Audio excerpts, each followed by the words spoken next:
la parole. Merci, monsieur. Merci.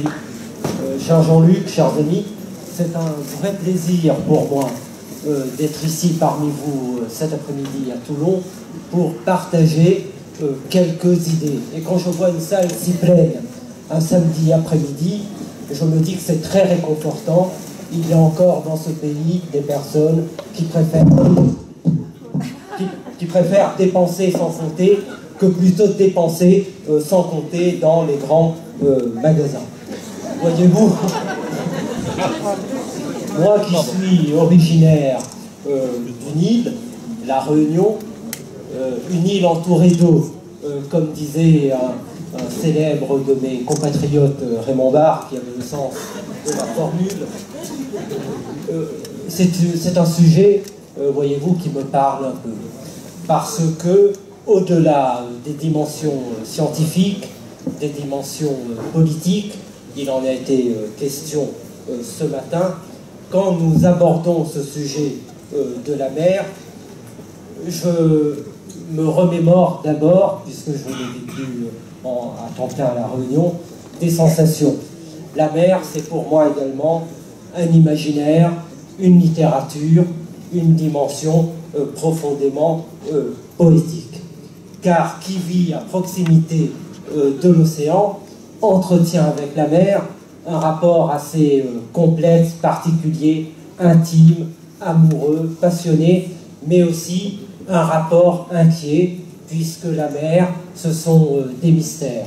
Et lorsque je suis à Saint-Gilles, à La Réunion, et que je regarde l'océan, toujours je me pose des questions, et toujours, lorsque j'entends le grondement de la mer, je suis un peu, parfois, effrayé. En tant qu'Ilien, j'ai aussi très tôt acquis cette conviction de l'importance des mers et des océans pour notre espèce humaine et l'avenir même de notre planète. Cela a été dit, je crois, ce matin, on a qualifié la mer de nouvelle frontière pour l'humanité. Je crois que c'est une expression très juste, puisque la mer jouera pour ce siècle un rôle au moins égal, peut-être encore plus important que celui de l'espace au siècle dernier. Mais je veux insister sur un point. Ce n'est pas, je crois, une nouvelle frontière à conquérir. Non, c'est une nouvelle frontière à explorer dans le respect des écosystèmes, dans le respect de la biodiversité marine et dans le respect des grands équilibres naturels. Je veux le dire d'entrée, moi qui suis hostile à toute forme de colonisation, vous le comprendrez aisément, il ne s'agit pas d'appeler à la colonisation d'un nouveau monde inconnu. Puisque nous connaissons trop la folie prédatrice des hommes, son inconséquence dans l'utilisation des ressources naturelles, son âpreté du gain, sa barbarie dans les relations avec les autres espèces, pour que nous n'appelions pas, par la conquête des mers et des océans, à commettre dans les grands fonds marins les mêmes crimes déjà opérés sur Terre. C'est bien, je crois que notre projet, notre proposition, c'est exactement le contraire.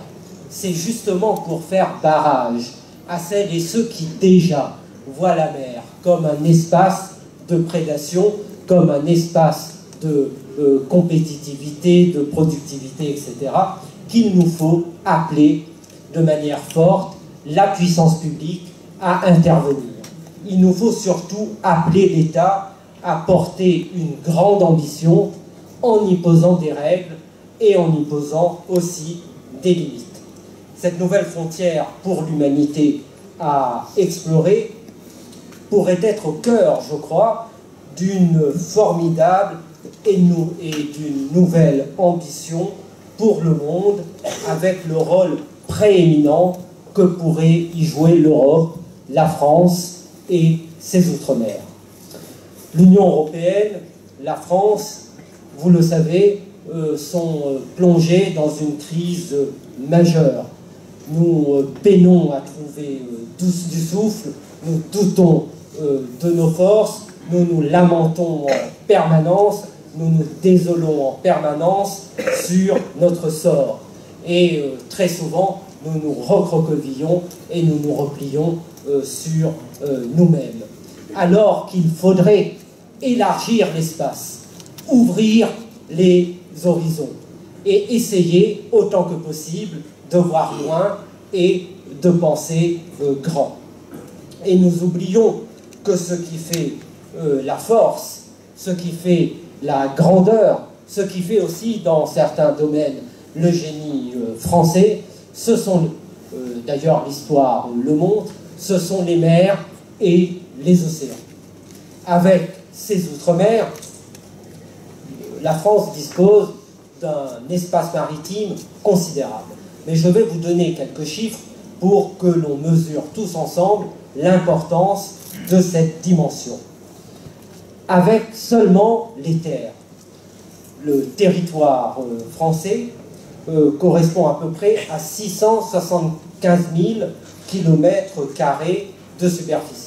675 000 km² de superficie terrestre. Notre pays est, sur ce plan, de loin, très loin, d'égaler les trois premiers géants terrestres que sont la Russie, avec 17 millions de km², le Canada, 10 millions de km², et les États-Unis, 9,6 millions de km². Mais lorsque nous incluons les mers et les océans, alors là, il en va tout autrement. Avec ses 11 millions de kilomètres de surface maritime, la France est le deuxième géant maritime mondial, presque à égalité avec les États-Unis, qui la devancent seulement de 300 000 km². Notre espace maritime est de fait 18 fois supérieur à notre espace terrestre. Mieux, en additionnant surface maritime et superficie terrestre, la France est le 6e géant du monde, juste derrière le Brésil, mais devant la Chine et devant l'Inde.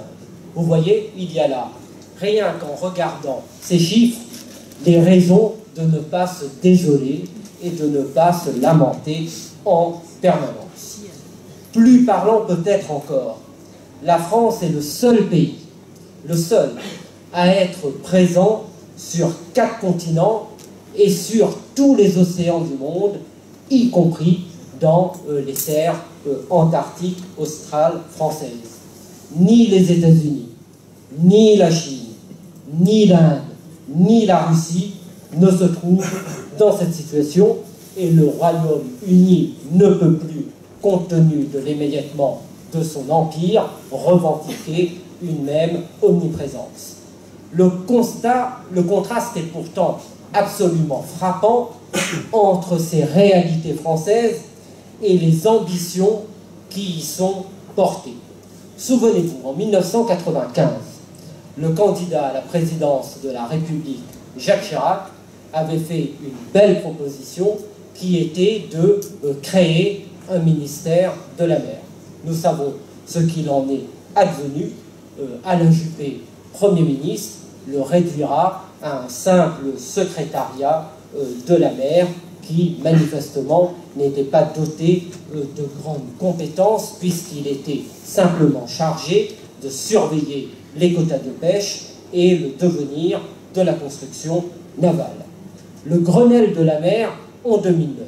Je pense qu'on peut être à peu près tous d'accord pour dire que le Grenelle de la mer a été le moment où il y a eu une prise de conscience du rôle et de l'importance des océans et du rôle majeur que la France pouvait y jouer.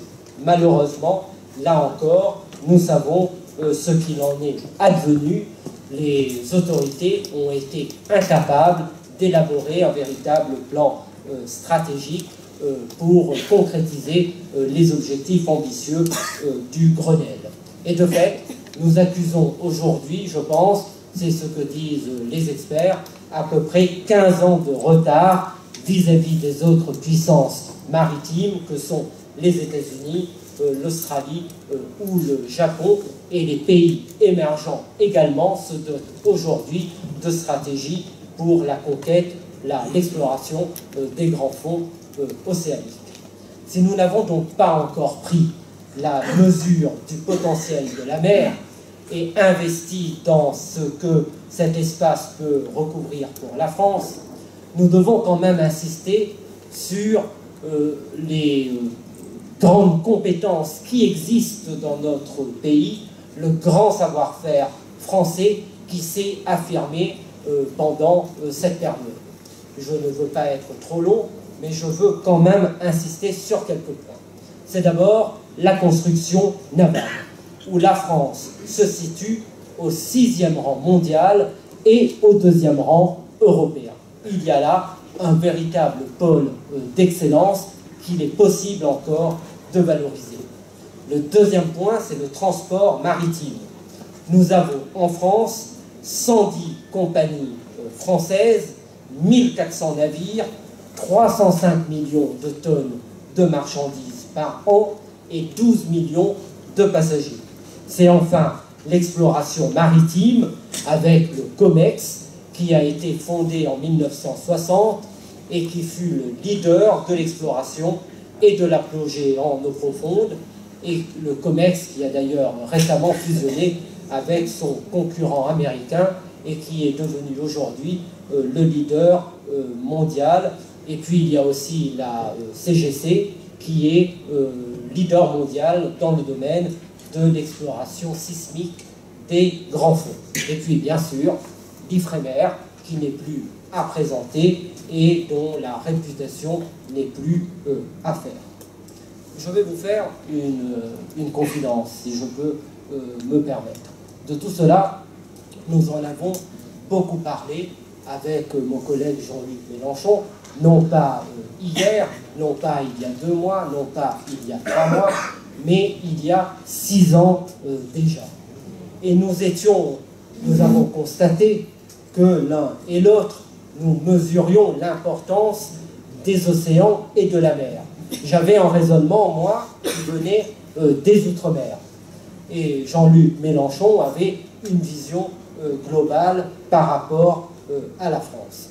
Et nous étions absolument effarés de la sous-estimation de cet enjeu chez les décideurs et ce qu'on appelle ordinairement les hommes d'État.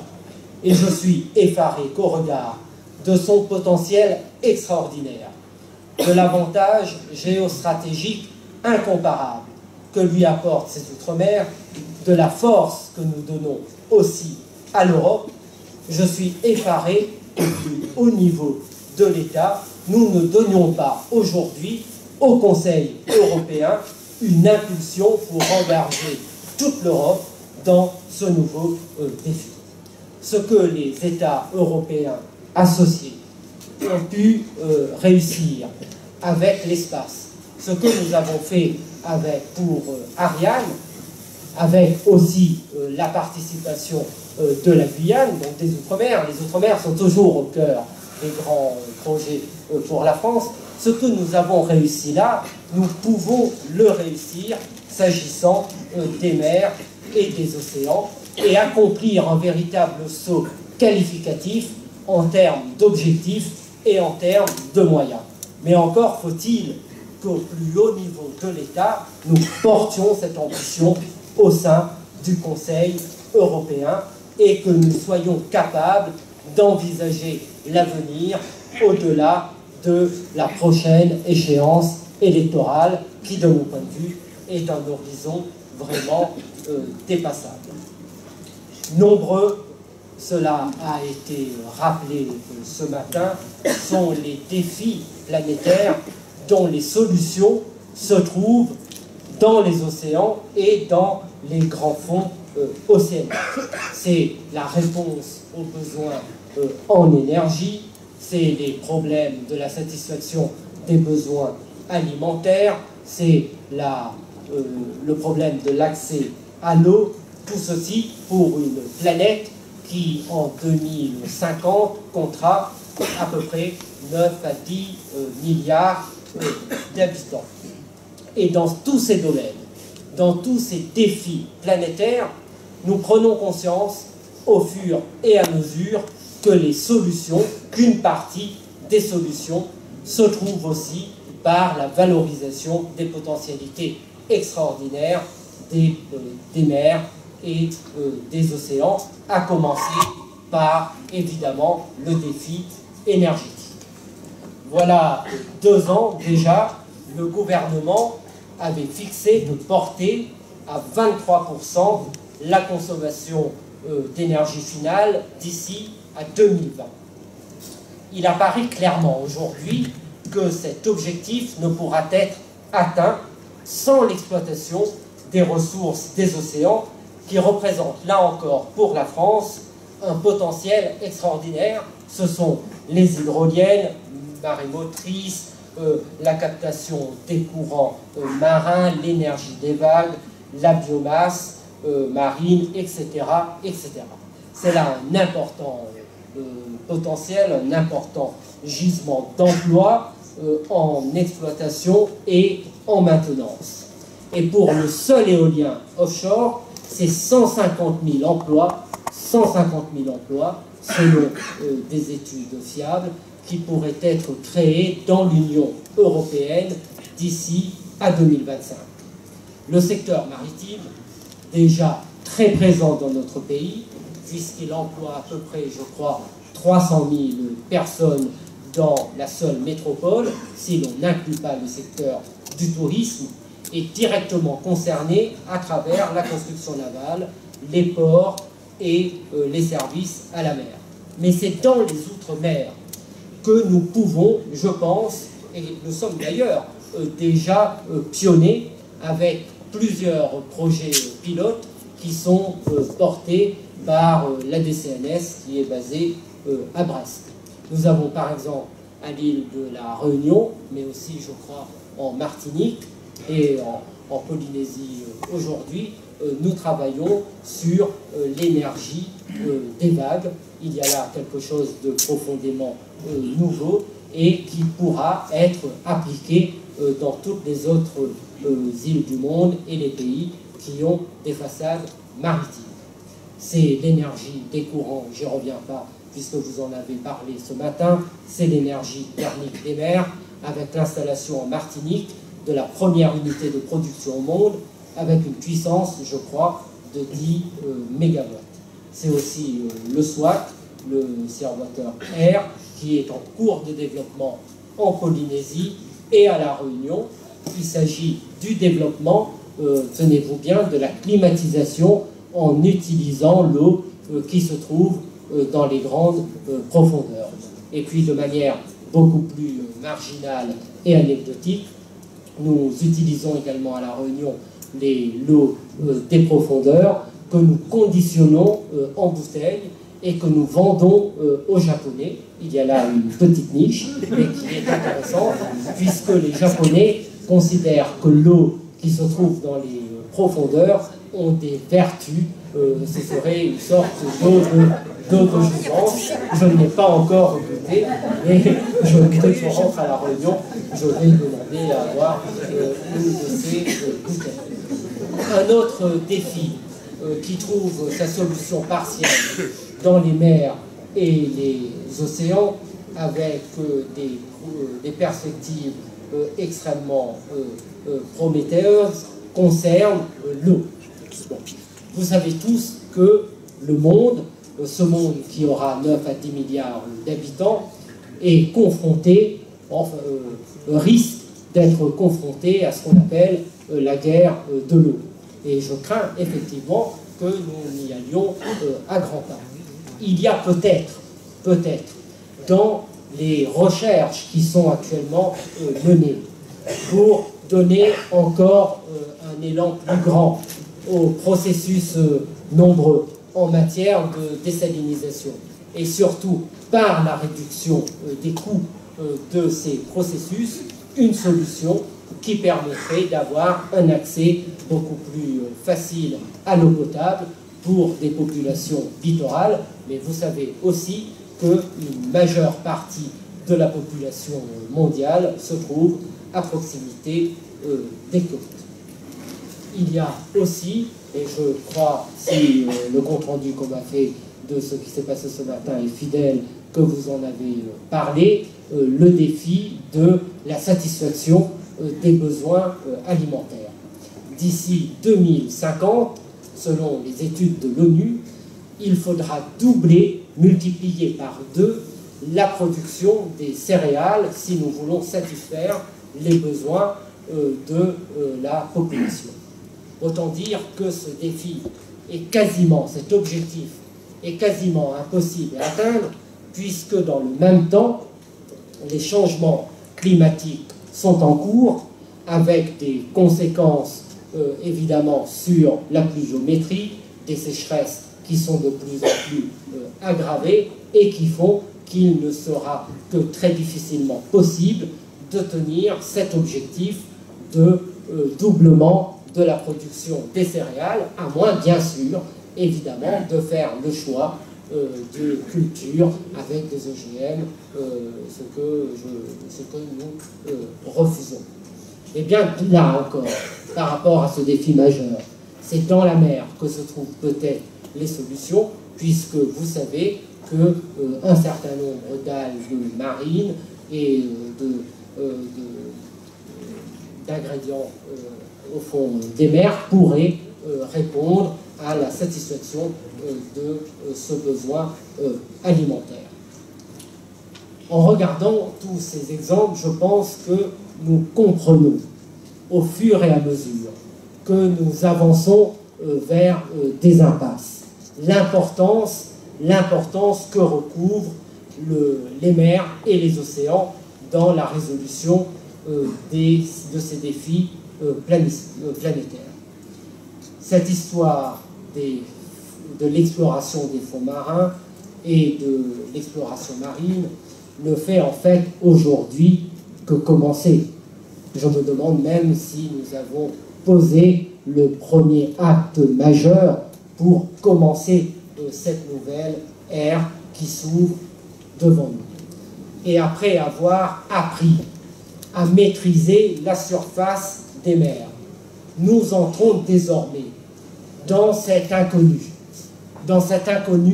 plein de promesses qu'est pour l'humanité les océans, pour en comprendre ses fonds, pour en comprendre son fonctionnement, pour découvrir aussi des espèces innombrables qui sont encore méconnues, qui peuvent nous renseigner sur la planète, mais qui peuvent aussi nous renseigner sur nous-mêmes, puisque vous savez que les liens entre l'espèce humaine et la mer existent dès l'origine, et avant même d'ailleurs la présence de tout homme sur Terre.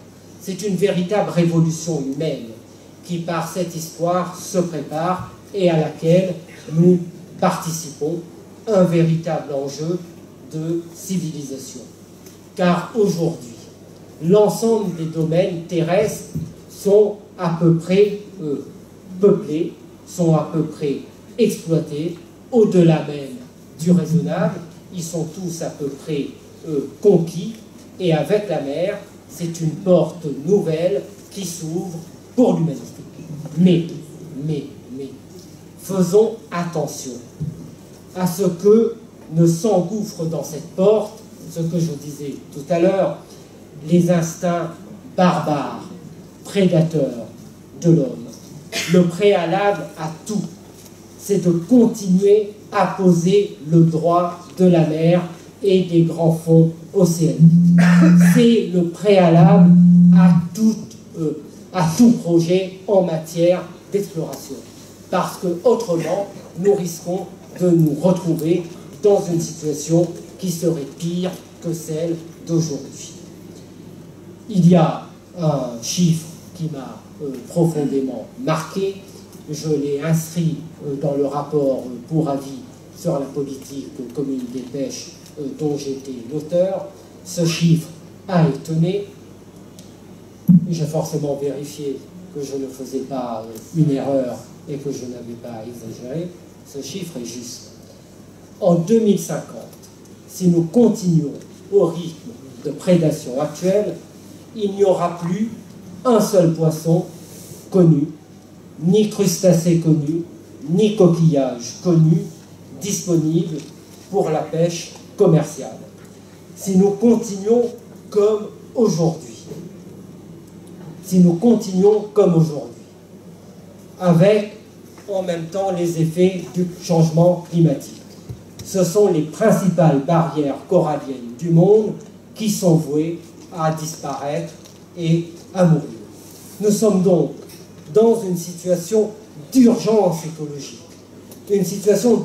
écologique, par rapport à la sauvegarde des écosystèmes marins, par rapport aussi à la sauvegarde de la biodiversité marine. Et c'est la raison pour laquelle, cela n'a pas été compris par tout le monde, je me suis fermement opposé à ceux qui voulaient qu'on continue la pêche en eau profonde par le chalutage. Il y a eu un débat au Parlement européen il y a 3 semaines sur cette question, et tout notre groupe, enfin toute la délégation française de notre groupe, s'est opposé à celles et ceux qui voulaient maintenir ces pratiques dans notre temps. Malheureusement, la majorité du Parlement a eu un avis inverse, mais la bataille, je crois, va se poursuivre. Voilà en 2 mots ce que je voulais vous dire. Tout ça pour dire que nous devons plus que jamais, pour la France, pour les Outre-mer, mais aussi pour le monde, tenter toujours de dépasser les petites contingences du moment, de ne pas nous laisser enfermer dans l'effet divers, de tenter de percevoir ces courants profonds qui modifient notre pays, la planète en profondeur, de voir loin, de penser grand et de percevoir qu'en préparant sa descente dans les océans, l'homme continuera de s'élever, de s'élancer, puisque l'élévation et l'élancement, c'est au fond la vocation suprême de l'homme. Merci.